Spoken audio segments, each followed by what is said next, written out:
Goeienaand my boetie en sissa, wees gegroet in die wonderlike naam van Jesus op hierdie geseënde Woensdag aand en baie dankie dat ek die voorreg het om vir elkeen van julle te kan bid. Dis regtig vir my altyd 'n voorreg om vir julle te bid, want julle is so kosbaar. Nie net vir my nie, maar vir ons hemelse Vader ook. Vader, ek kom na U toe in die lieflike naam van Jesus vanaand. Baie dankie, Here, dat ons die voorreg het om hierdie aand te betree. Dankie vir die dag wat in ons lewens toegevoeg was. Vir alles wat ons kon doen, sê ek vir U so dankie. Vader, ek bid vir my boetie en sissa, mag hulle wat kan gaan slaap vanaand 'n soete nagrus ontvang. Liewe Here, ek bid dat die hand van kalmte oor elkeen sal wees wanneer hulle slaap. Liewe Here, mag hulle rustigheid ervaar in hulle gedagtes en in hulle harte. En liewe Here, mag die vrede van Jesus so 'n impak maak op hulle slaap, sodat selfs hulle drome sal rustigheid en kalmte ervaar in Jesus naam.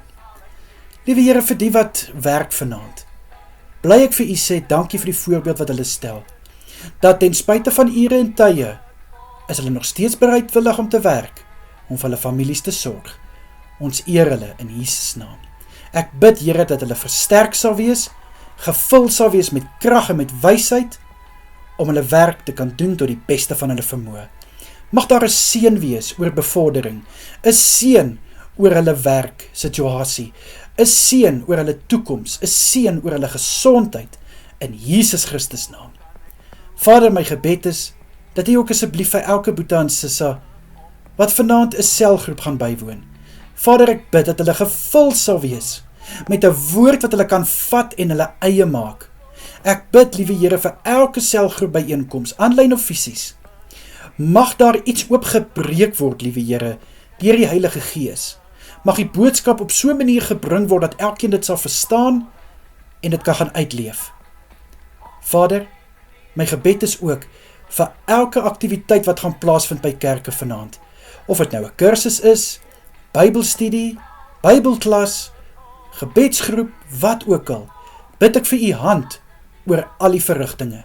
Ek bid dat elke byeenkoms geseënd sal wees. Mag die salwing op elke persoon rus wat betrokke is by hierdie byeenkomste in Jesus Christus naam.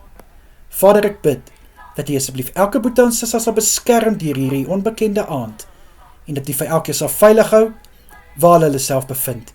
In die kosbare naam van Jesus is dit my gebed aan U alle eer, lof en heerlikheid. Amen en amen. My boetie en sissa, julle moet 'n wonderlike aand verder hê. Kyk mooi na julleself, wees geseënd en natuurlik as dit God se wil is, dan bid ek weer môre vir ons, môreoggend. Mooi bly julle, totsiens.